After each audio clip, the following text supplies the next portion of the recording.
Palestine Israeli occupation forces committed 3 new massacres against Palestinian families, killing at least 21 civilians in Gaza. The United Nations warns that over 40 million people are currently facing hunger at emergency levels in West and Central Africa. In Russia, Ukrainian unmanned aerial vehicles attack residential buildings in the southeastern city of Kazan.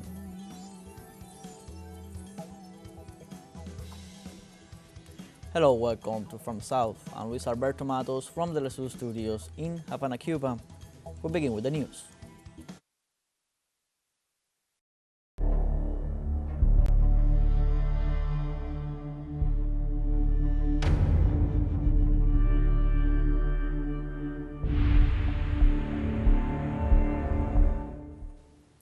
On Saturday, Israel carried out 3 new massacres against Palestinian families, which resulted in the killing of at least 21 civilians in the Gaza Strip. According to medical sources, 61 people were wounded, but they say the number of fatalities could increase due to the impossibility of recovering bodies still trapped under rubble. They also denounced that the occupation forces prevent emergency teams from providing assistance to the victims by attacking ambulances and civil defense teams arriving at the scene.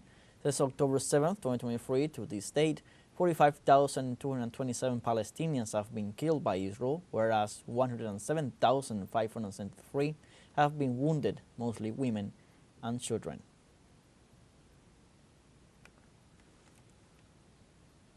And the Israeli occupation army invaded 2 new localities in the Yarmouk Basin region in the Dera Governorate in southwestern Syria.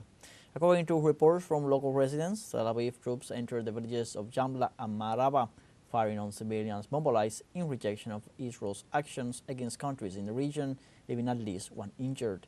Similar actions were registered in villages located in the southwest of the rural Damascus Governorate, following the overthrow of the Bashar al-Assad government on December 8th. Israel intensified its airstrikes to destroy the military infrastructure and remaining facilities of the Syrian army and expanded its occupation in the Golan Heights. The United Nations has warned that over 40 million people are currently facing hunger at emergency levels in West and Central Africa. According to a new report by the UN agency World Food Programme, those figures represent a 70% increase on such cases. The agency warns that food insecurity will affect almost 1 in 10 people in West and Central Africa by 2025, a situation they blame on conflicts, displacements, economic instability, and severe climate issues. The report also says hunger emergency levels in the region can be addressed with better planning and preparedness for timely, flexible, and predictable funding to reach crisis-affected people with life-saving assistance to reduce humanitarian emergencies. The government of the Democratic Republic of the Congo appointed a new military chief amid ongoing fighting against rebel groups in the eastern part of the country. President Felix Tshisekedi replaced Armed Forces Chief of Staff General Christian Chiwewe and other senior military officers in a reshuffle amid the eastern conflict. The Congolese army has been fighting more than 100 armed groups for years in the mineral-rich eastern region, where rebels are competing for a foothold in a conflict that has created one of the world's biggest humanitarian crises. This situation has worsened in the last year, with more than 7 million people displaced and hundreds killed.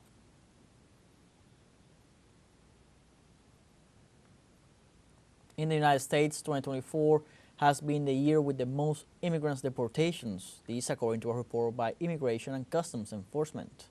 According to official data, in 2024, at least 271,484 undocumented migrants from 192 countries were deported, which represents the highest figure over the past 10 years. ICE officials said that most of the people deported had been prosecuted for assault or other crimes. Meanwhile, in Mexico, the Senate has urged Washington to stop massive deportations, arguing it could spur a humanitarian crisis.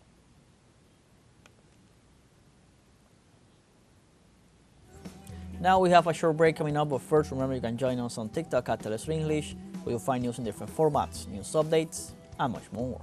We'll be right back. Stay with us.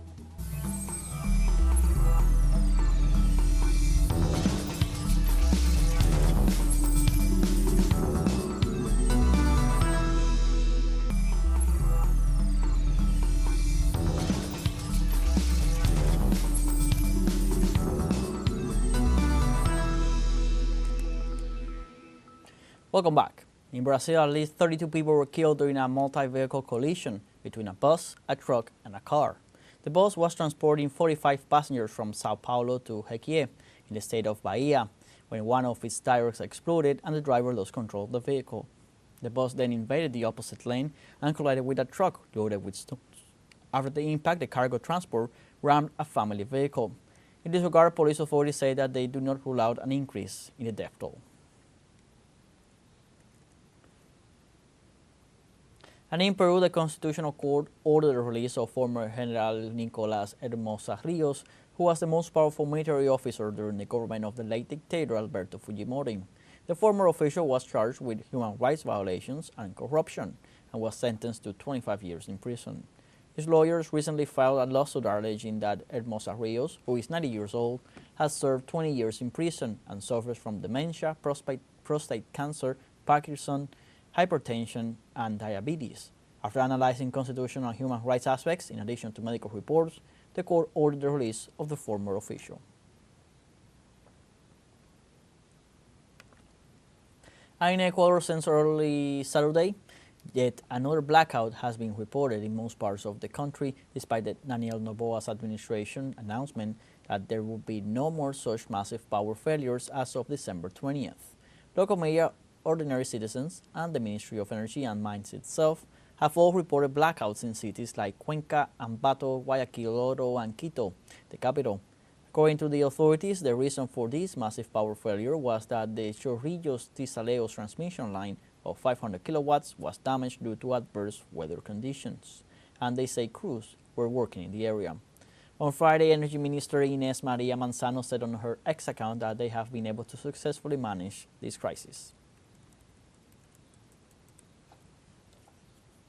And on Friday, Venezuela's prosecutor's office said 200 more cases in connection with violent demonstrations following presidential elections on July 28th will be reviewed. The General Attorney's Office conducted Friday the necessary proceedings before the judiciary in compliance with the principles of collaboration between government branches and to guarantee peace, justice, and human rights. The review of these cases could lead to new releases that would add to the 733 people who have already been released, all in keeping with the legal and constitutional framework of Venezuela. And in an historic event, Mexican President Claudia Sheinbaum signed on Friday in the northwestern state of Chihuahua decrees that restore the rights of the Rarámuri people. The head of state signed a decree that has the purpose of compensating, restoring, and handing over the titles of 1,485 hectares as traditional communal property of the Huasachique population. The second decree titles 693 hectares with the same principle to the indigenous community of Bosques de San Elias Repechique. The head of state also evaluated with the communities the justice plan for the peoples of Sierra Tarahumara, and from her ancestral territories, she assured that progress is not above the indigenous peoples. The President of Honduras, Xiomara Castro, decreed extraordinary measures of economic relief for families affected by the increase in interest rates in banks. The head of state assured that there are more than 15,000 families affected by the high interest rates for acquiring homes, an increase that lacks any justification since, according to her, the banks charged an increase before the monetary policy rate was established, an argument they used for the disproportionate increase. Likewise, President Xiomara Castro authorized the Honduran Bank for Production and Housing to grant immediate financial relief to the affected families. Por tanto, decreta medidas extraordinarias de interés nacional. Therefore, extraordinary measures of national interest are decreed to alleviate the increase in interest rates in beneficiaries with housing loans. Autoriza e instruye a Banprovi para que Article 1. The Honduran bank, Banprovi, is authorized and instructed to proceed with its own funds to grant immediately and according to its law a financial relief in favor of the 15,004 families affected in their housing loans by the increase in interest rates in the banking system from 0.5 to 8.7 percentage points reported until the end of October 2024. The relief should be applied retroactively and stratified from January 2023. y estratificada a partir del mes de enero del 2023. On Friday in Port-au-Prince, Haiti, the transitional government announced that as of this Sunday, a state of emergency will be enforced throughout the country in an effort to contain criminal gangs. Massacres perpetrated in recent weeks, plus attacks on public, religious, and health institutions, forced an urgent meeting of the transition government. On that meeting, the National Security Council was created to tackle the unprecedented violence crisis sweeping the country. The meeting, led by transition President Leslie Voltaire, was attended by the Prime Minister Alex Didier-Fils-Aime, who said that from December 9th to this date alone, over 200 people have been killed by gang violence. We have a second short break coming up, but before, we invite you to visit our YouTube channel at teleSUR English. There you'll be able to rewatch our interviews, top stories, special broadcastings, and more. Hit the subscribe button and activate the notification bell to stay up to date on the world's most recent events. Final short break, don't go away.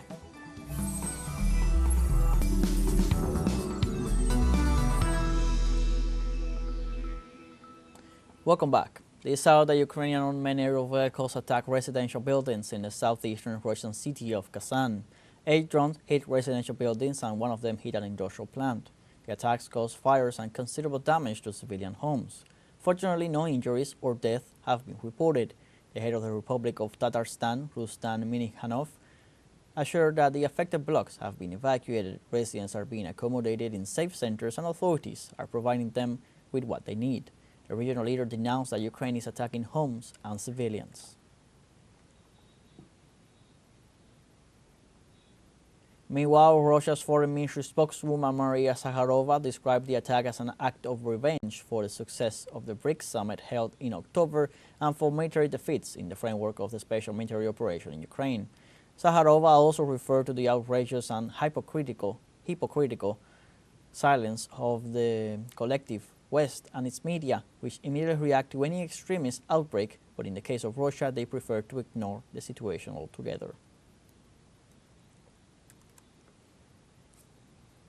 And 3 years ago, the first migrant ship arrived in the Canary Islands. Since then, more than 230,000 people have risked their lives in the absence of safe routes from West Africa on this route known as the deadliest in the world. Let's see more details. It has been 30 years since one saw the first boat ever recorded in the Canary Islands arrive on this shore. It happened in Fuerteventura. Unfortunately, this event has become commonplace. From that day until today, more than 230,000 people have risked their lives at sea due to the lack of safe routes along this route. I remember when it arrived. It arrived at the dock over there, where there is a stone slab. That's where the first one arrived, and after that they started arriving. Even here 2 people drowned, a father and a son. The Grand Terrail Cemetery has become a shelter for drowned bodies and unfulfilled purposes. After the niche of the immigrant number 1, 2, and 3, there are 42 more deceased due to the lack of space after the humanitarian crisis in 2004. Now, 20 years later, the boats are still arriving, and so are the unidentified dead. This is another claim that we also make to try to identify the people so that the people, either their family or whoever comes, can claim the body, and that they have a place so that they can take them to their place of origin, and that the relatives can really accompany them. The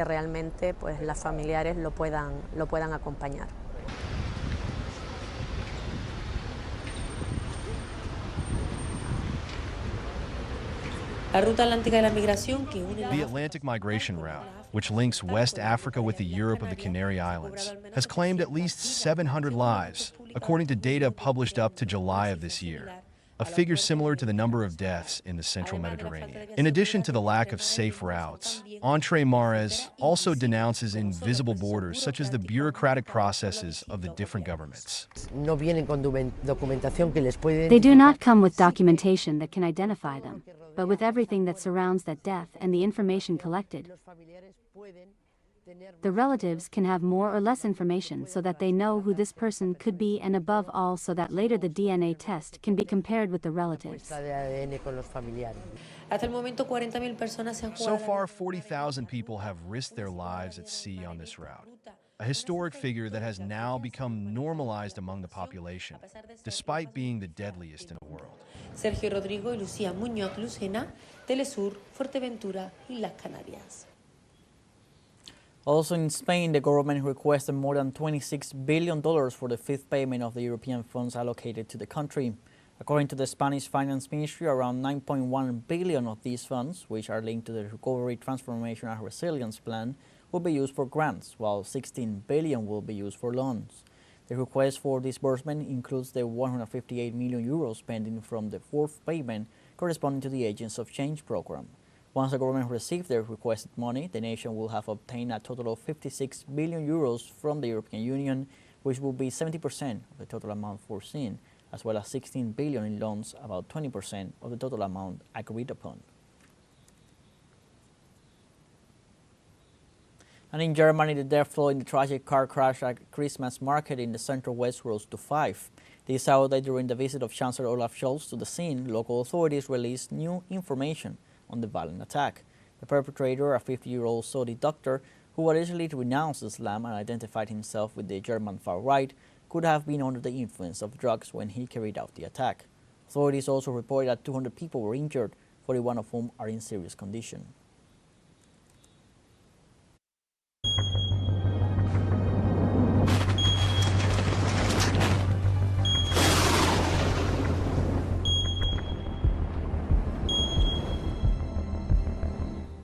On Saturday, Australian emergency services issued several evacuation orders due to the fires burning at Grampians National Park, 240 kilometers from the capital. State authorities in Victoria, whose capital is Melbourne, issued urgent evacuation orders for rural populations in Halls Gap and Fyans Creek, for the fire, which started this past Tuesday, is threatening residents in those areas.